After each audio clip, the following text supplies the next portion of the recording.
ये कहानी एक ऐसी लड़की की जिसकी अभी अभी शादी हुई होती है। उसे प्यार और धोखा हर तरीके के परेशानी से गुजरना पड़ता है। ये कहानी वाकई में बहुत अच्छी है और मेरा सजेशन रहेगा कि आपको ये वीडियो आखिरी तक देखने के लिए। तो चलिए शुरू करते हैं। जय हिंद दोस्तों। तो कहानी की शुरुआत होती है सुबह सुबह घर से, जहाँ घर वाले किसी बात को लेकर वहाँ बहस कर रहे होते हैं। कुछ ही देर में वहाँ नई दुल्हन उठकर बाहर आती है जिसका नाम रत्ना होता है, जिसकी शादी कल रात को ही हुई होती है। आगे कहानी में हमें पता चलता है सभी घर वाले परेशान होते हैं शेखर को लेके। शेखर उनके घर का बड़ा बेटा होता है जो शादी की रात से ही घर से भाग गया होता है और उसी की शादी ही रत्ना से हुई होती है। यहाँ शेखर के दोस्त बाबूजी को कहते हैं कि वो इसलिए घर से भाग गया क्योंकि आपने उसकी जबरदस्ती शादी करा दी और वो ये शादी से बिल्कुल भी खुश नहीं था। अब क्या सच में वो यही वजह से भागा था या वजह कुछ और थी, ये तो कहानी में हमें आगे ही पता चलेगा। फिर बाबूजी फूट फूट कर रोने लगते और कहते कि अब से शेखर हमारे लिए मर गया और अब से सिर्फ हमारा एक ही बेटा है, विवेक। विवेक दरअसल उनका घर का छोटा बेटा होता है। अब यह नई नवेली दुल्हन रत्ना ये सोचने लग जाती है, जब शेखर अगर आधी रात को ही भाग गया था तो फिर मेरे साथ रात में मेरे कमरे में कौन था, और यही सोचकर वो काफी ज्यादा परेशान होने लगती है। फिर कहानी में अगले दिन माँ जी बाबूजी के लिए खाना लाकर देती है, मगर वो खाना खाने से मना कर गुस्से में वहाँ से उठकर जा ही रहे होते हैं। फिर जाते वक्त अपनी बहू रत्ना को अपने बेटे शेखर की गलती के लिए माफी मांगते हैं और अपने सर से घूंघट हटाने के लिए भी कहते हैं। फिर कहानी में कुछ देर के बाद रत्ना बड़ी परेशान होकर बालकनी में खड़ी होती है। विवेक वहाँ उनके लिए नाश्ता लाकर देता है और पूछता है कि आप इतनी परेशान क्यों हो। यहाँ रत्ना उससे पूछ लेती है कि जब शेखर अगर आधी रात में ही भाग गया था तो फिर उस रात मेरे साथ कौन था? वो आप ही थे ना, मैंने आपको पहचान लिया है। या विवेक एकदम डर जाता है और थोड़ी देर तो वहाँ चुप खड़ा रहता है। फिर आखिरी में विवेक स्वीकार कर लेता है कि हाँ वो हम ही थे। फिर फ्लैशबैक में इनका वही रोमांस वाला सीन दिखाया जाता है। फिर आगे हमें वो वजह पता चलती है कि विवेक ने ऐसा क्यों किया था। या विवेक कहता है जब शेखर ने आपके घर में आपके लिए रिश्ता लेकर आया था, आप हमें तभी से पसंद आ गई थी, मगर हम चाहकर भी कुछ नहीं कर पाए क्योंकि विवेक से आपका रिश्ता तय हो गया था। लेकिन जब हमें पता चला कि विवेक रात में भाग गया तो हम अपने आप को रोक नहीं पाए, इसलिए आपके पास चले आए।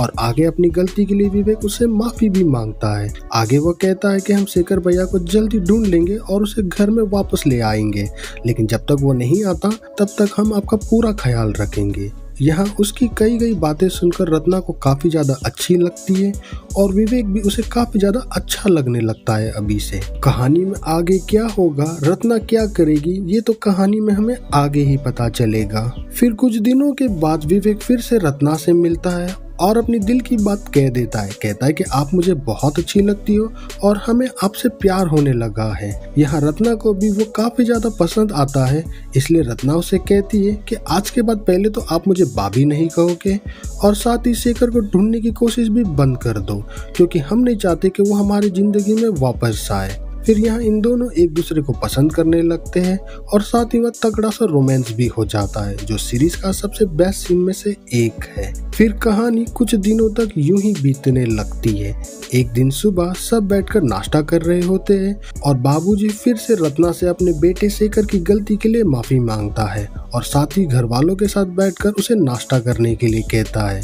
फिर सभी घर वाले हंसी खुशी बैठकर वहाँ नाश्ता करने लगते हैं, मतलब सब कुछ अब नॉर्मल सा चलने लगा है। फिर कुछ देर के बाद विवेक की माँ रत्ना से मिलकर कहती है कि कल हम विवेक की शादी करने के लिए लड़की देखने जा रहे हैं और हम चाहते हैं कि आप हमारे साथ चलिए। ये बात सुनकर रत्ना को बिल्कुल भी पसंद नहीं आती है और लगभग उसको तो वहाँ रोना आ जाता है, क्योंकि ऑलरेडी उस बेचारी का पति भाग गया है और जो बची कुचा प्यार था जो उसे विवेक से मिलता था वो भी अब छिन जाएगा, जिसके कारण वो वहाँ खड़ी खड़ी रोने लगती है।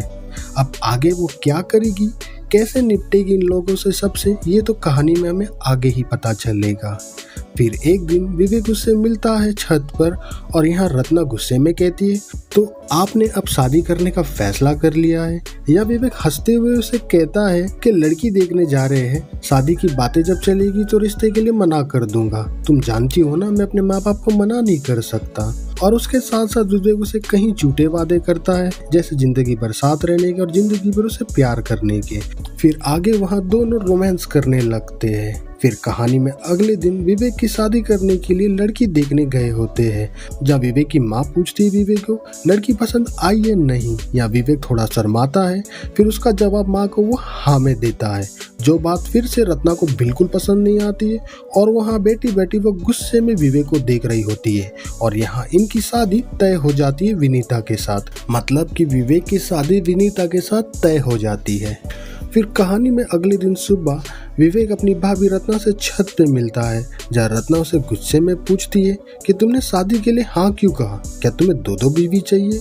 या विवेक फिर से झूठ कहते हुए कहता है कि मैं अपने माँ बाप को मना नहीं कर पाया, तुम तो जानती हो ना वो लोग कैसे हैं। यहाँ विवेक की कई कई बातों पर रत्ना को बिल्कुल भी भरोसा नहीं होता है और वो वहाँ गुस्से से चले आती है। फिर कुछ दिनों के बाद हमें विवेक और विनीता की शादी होता हुआ दिखाया जाता है, साथ में उनका स्वागरात भी। कहानी में 2 दिन बाद रत्ना भाभी छत पर कपड़े सुखाने आती है और विनीता बेमतलब का शेखर की बातें छेड़ देती है, जिसको सुनकर रत्ना को तो बहुत ज्यादा गुस्सा आ जाता है और वहाँ गुस्से में उन दोनों से बहस करने लगती है। कहती है कि मेरी किस्मत खराब हो सकती है लेकिन मेरे हालात खराब नहीं है, और उसके बाद वो विवेक को गुस्से में देखकर वहाँ से चले जाती है। फिर कुछ देर के बाद यही सारी बातें जाकर विवेक रत्ना से करता है और उन दोनों में भी यहाँ थोड़ा सा बहस होने लगता है। यहाँ फिर एक बार विवेक झूठ कहते हुए कहता है कि मैंने शादी सिर्फ मेरे माँ बाप के कहने पर किया और तुम तो जानती हो ना। यहाँ रत्ना रोते हुए कहती है कि तुमने मेरा इस्तेमाल किया, तुमने मुझे धोखा दिया, आखिर मैंने तुम्हारा क्या बिगाड़ा था। यहाँ विवेक के पास कहने के लिए कुछ नहीं होता है तो उसे वहाँ छोड़कर वो चले जाता है और रत्ना बेचारी वहाँ बच्चों की तरह फूट फूट कर रोने लगती है। फिर कहानी में हमें इतने में यहाँ एक फ्लैशबैक दिखाया जाता है, जहाँ हम देखते हैं कि विवेक और रत्ना दोनों साथ में घूमते फिरते हैं। यहाँ इन दोनों का अफेयर कैसे स्टार्ट हुआ ये दिखाया जाता है। फिर एक जगह वो लोग वहाँ बैठकर बातें कर रहे होते हैं, जहाँ विवेक कहता है कि मैं अपने माँ बाप से बात करूँ क्या हमारी शादी के लिए, मतलब इन दोनों की शादी के लिए।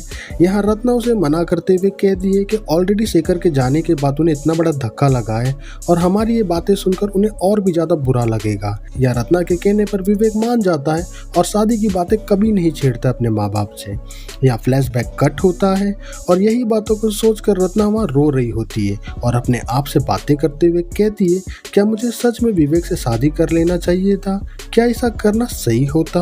और यही अपनी हालात को सोचते हुए वो अपने आप पर ही रोने लगती है। फिर कहानी में अगले दिन शेखर की माँ शेखर की बातें छेड़ देती है बाबूजी के सामने, जिसको सुनकर बाबूजी को बहुत ज्यादा गुस्सा आता है और उसे वो डांटने लगता है। वहाँ कोने में खड़ी रत्ना भी ये सारी बातें सुन रही होती है, जिसके बाद बेचारी काफी ज्यादा उदास हो जाती है और उदास होकर वहाँ से चले जाती है, क्योंकि वह बेचारी चाहकर भी कुछ नहीं कर सकती है।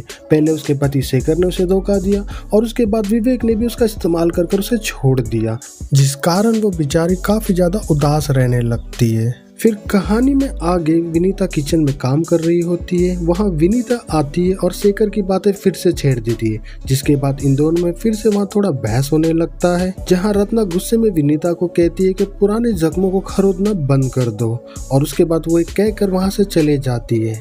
फिर आगे यही सारी बातें विनीता विवेक से कह रही होती है और विवेक उसे समझाते हुए कहता है कि तुम्हें क्या जरूरत थी रत्ना से ये सारी बातें करने के लिए।